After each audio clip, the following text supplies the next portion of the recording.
La meilleure façon d'obtenir ce que vous voulez dans la vie, c'est de le mériter. Bienvenue à tous. J'espère que vous passez une journée extraordinaire. Aujourd'hui, nous continuons notre série sur le Dokodo de Miyamoto Musashi, le légendaire samouraï japonais. Dans cette vidéo, nous allons plonger dans une règle essentielle qui pourrait bien transformer votre approche de la réussite. Cette règle est « Considérez le monde en profondeur ». Considérer le monde en profondeur, c'est dépasser vos propres désirs et besoins pour voir ce que le monde autour de vous, les personnes et les situations attendent réellement. Et cette façon de penser change tout.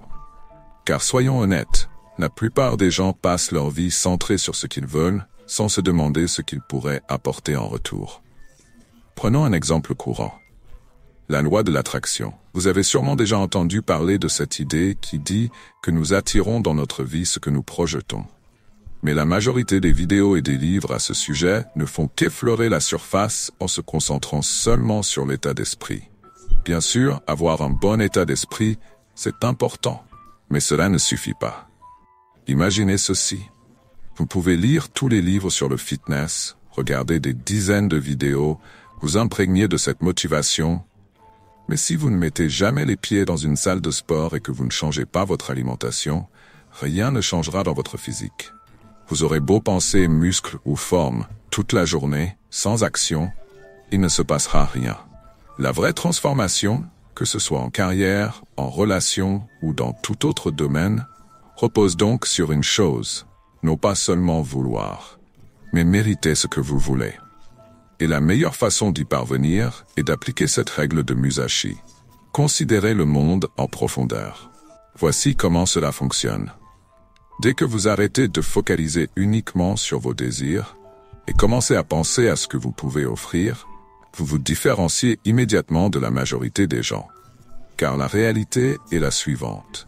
La plupart des gens sont égoïstes. Ils pensent à ce qu'ils veulent, sans jamais se demander ce que les autres ou le monde pourraient bénéficier d'eux. Le monde ne se soucie pas de ce que vous voulez. Il se soucie de ce que vous avez à offrir. Vos partenaires commerciaux, eux, se soucient de savoir si vous pouvez les aider à réussir et à gagner de l'argent. Les personnes dans votre vie personnelle veulent savoir si vous pouvez améliorer leur quotidien. Personne ne s'intéresse vraiment à vos efforts ou à vos bonnes intentions. La plupart des gens sont concentrés sur leurs propres besoins.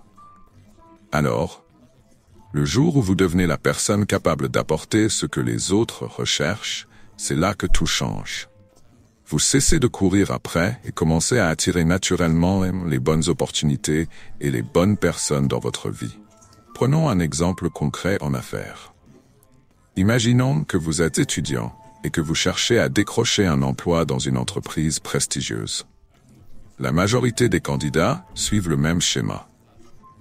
Ils envoient des centaines de candidatures, espérant décrocher quelques entretiens, et se préparent en répétant des réponses standards aux questions les plus courantes. Et quand ils arrivent à l'entretien, ils considèrent l'entreprise comme le prix, quelque chose à conquérir. Ils sont nerveux, ils se disent « si seulement je pouvais avoir cette chance », et ils finissent par dire des choses comme « merci beaucoup de m'avoir donné cette opportunité. Je vous promets que je ne vous décevrai pas. » Soyons honnêtes, cela ne fait pas bonne impression. Cela montre que ce candidat chasse un emploi plutôt que d'attirer l'attention de l'entreprise. À présent, imaginons un autre candidat qui adopte une approche différente.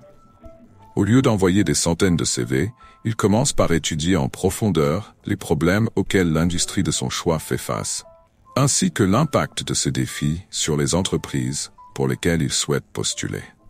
Il réfléchit à des solutions et analyse comment ses compétences pourraient être utiles pour résoudre certains de ces défis.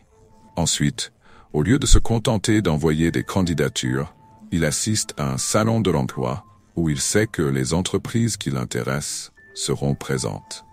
Là-bas, il engage des conversations réelles avec des dirigeants et des responsables d'embauche.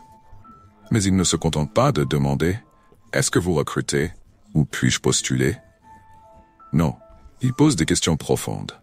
Par exemple, il demande « D'après vous, quels sont les principaux défis que l'industrie et votre entreprise rencontrent actuellement ?» Le dirigeant lui répond « mentionnant certains problèmes spécifiques. Et là, notre candidat dit quelque chose comme « C'est intéressant. En faisant quelques recherches, j'ai remarqué que ce problème pourrait être abordé de telle ou telle manière. » En présentant ses idées de manière informelle, il montre qu'il maîtrise son sujet et qu'il a pris le temps de comprendre les défis de l'entreprise. Et c'est là que la dynamique change. Le dirigeant commence à s'intéresser davantage à lui. La discussion devient de plus en plus engageante, et 10 minutes plus tard, le cadre lui dit « Écoutez, nous recrutons actuellement pour des postes de niveau supérieur. Pourquoi ne m'envoyez-vous pas votre CV et on organisera un entretien pour vous ?» Notre candidat, au lieu de s'empresser de dire oui, avec empressement, répond simplement « Bien sûr, je vous l'enverrai avec plaisir cette semaine. Je serai honoré de passer un entretien pour voir si notre collaboration pourrait être bénéfique. » Ce candidat a inversé la dynamique. Il a fait venir l'entreprise à lui, s'est placé en position de force et s'est fait lui-même le prix. Mais comment en arriver là? Pour que cette approche fonctionne, deux choses doivent être réunies. Premièrement, vous devez devenir réellement précieux. Vous ne pouvez pas simplement faire semblant de maîtriser votre domaine, vous devez vous donner les moyens d'apporter une réelle valeur. Deuxièmement, vous devez être perçu comme précieux. Parfois, on peut avoir des compétences et de la valeur, mais si les autres ne le perçoivent pas, cela ne fonctionne pas. Il faut alors réfléchir à la manière de se présenter et de faire ressortir ce que vous avez à offrir. Et souvenez-vous, cela ne fonctionne pas uniquement dans le monde des affaires.